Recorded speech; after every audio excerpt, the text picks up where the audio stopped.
भाई नूरुद्दीन मंजर साहिब और खतीब हिंदुस्तान हजरत अल्लामा सैयद मुकीमुर रहमान साहिब 27 जनवरी इसी भंगा नाडी में इंशाअल्लाह ताला अज़ीमुश्शान कॉन्फ्रेंस उसमें पहुंचिए इंशाअल्लाह। ज़िंदगी ने वफा की तो इस खादिम से भी आपकी मुलाकात होगी। बहुत अच्छे अंदाज में मौलाना मोहम्मद अली साहब क़िबला फैज़ान शोहदाए करबला से मालामाल भी हो रहे थे और आपको भी कर रहे थे। वक्त हमारे पास बहुत ज़्यादा है नहीं क्योंकि भाई शहनशाह तरन्नुम बुलबुल बाक़ी मदीना शमीम फैज़ी साहिब तशरीफ ला चुके हैं। शहनशाह तरन्नुम शारे अहले सुन्नत मोहम्मद अली फैज़ी साहब को इंशाअल्लाह मिंबर रसूल पर देखेंगे। इस इलाके में पहली मर्तबे आने वाला बहुत ही अजीम खतीब शहनशाह खिताबत मुबल्लिग सुन्नियत हजरत लामा मौलाना मुईनुद्दीन साहिब क़िबला चतुर्वेदी, जिनका ताल्लुक बंगाल की राजधानी कलकत्ता की सरजमीन से है, वो तशरीफ ला चुके हैं। मिंबर रसूल पर आपकी निगाहों के ताक पर अपने वजूद की शम्मा रोशन किए हैं भाई शहनशाह तरन्नुम राशिद रजा मरकजी साहिब, वो यहाँ मौजूद हैं। और भी बहुत सारे हजरात, अब जैसा मेरे भाई का मौलाना शमशाद साहब का हुक्म हो रहा है और उन्हीं के हुक्म की पगडंडियों पर चलते हुए नाज़िर रजा इंशाअल्लाह ताला बहुत जल्द वहाँ पहुँचेगा आप सबको लेकर कि जहाँ बारगाहे रिसालत में हम सब खड़े होकर सलातो सलाम पढ़ते हुए नजर आएंगे इंशाअल्लाह ताला।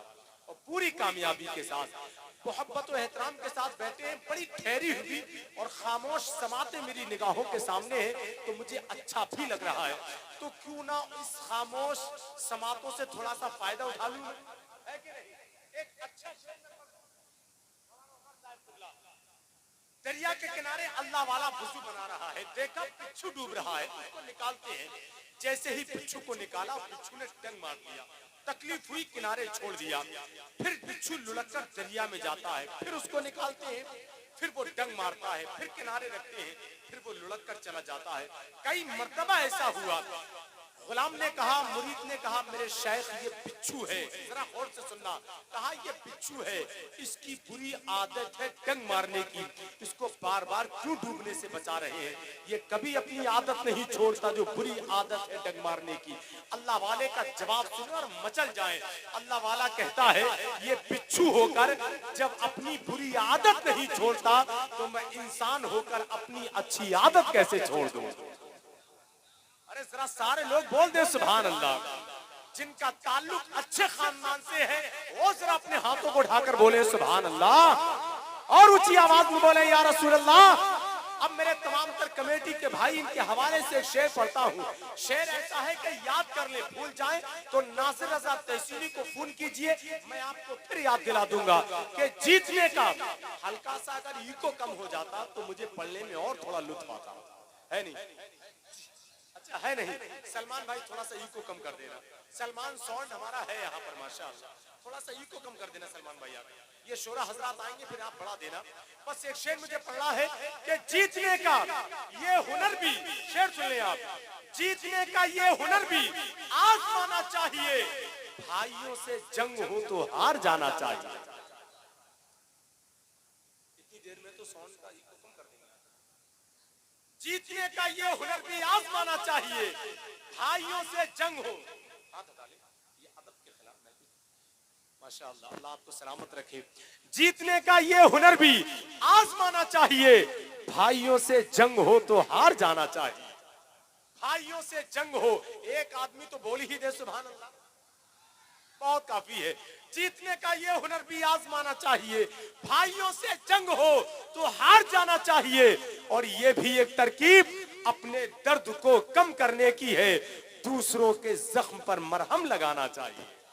ये भी एक तरकीब अपने दर्द को कम करने की है, दूसरों के जख्म पर। माशाअल्लाह, ये हमारे बड़े भाई सुमोदी से आए हैं, बड़ी अजीम कॉन्फ्रेंस कराते हैं माशाअल्लाह।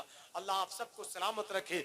आखिरी मिसरा, और मिसरा भी ऐसा है कि अगर उसका एक मिसरा, एक लाइन, एक हर्फ भी याद रह गया तो कमेटी वाले मुझे जरूर फोन कर कर पूछेंगे। पूरा शेर बता दे कि नेकियां कम पड़ रही थी नाम-ए आमाल में, नेकियां कम पड़ रही थी नाम-ए आमाल में, शुक्र है कि दोस्तों की गालियां काम आ गई।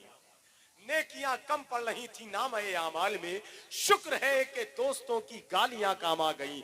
जीतने का ये हुनर भी आजमाना चाहिए। भाइयों से जंग हो तो हार जाना चाहिए, ये भी एक तरकीब अपने दर्द को कम करने की है। दूसरों के जख्म पर मरहम लगाना चाहिए। हजरत मौलाना शमशाद साहब क़िबला का मुक़द्दस इशारा है, वो मेरी आंखों की रोशनी बढ़ा रहा है। भाई शहनशाह तरन्नुम बुलबुल बाग़ मदीना राशिद रजा मरकजी बड़े बड़े जलसे, बड़ी बड़ी कॉन्फ्रेंस, मुशारे अपनी मुट्ठियों में कैद करके रहते हैं। इंशाअल्लाह वो पढ़ेंगे। उनसे पहले मैं हजरत के उस्ताद हजरत हाजी अब्दुल हमीद साहब कमेटी वालों के लिए मेहनत करके कुछ अशार लिख कर लाए हैं, वो आप तक रखना चाहते हैं। मैं उनसे गुजारिश करूंगा, ये फूले पेड़ हमेशा जमाने के काम आए, सूख भी गए तो जलाने के काम आए। कच्चा समझ के बेचना देना मकान को, शायद कभी ये सर को छुपाने के काम आए।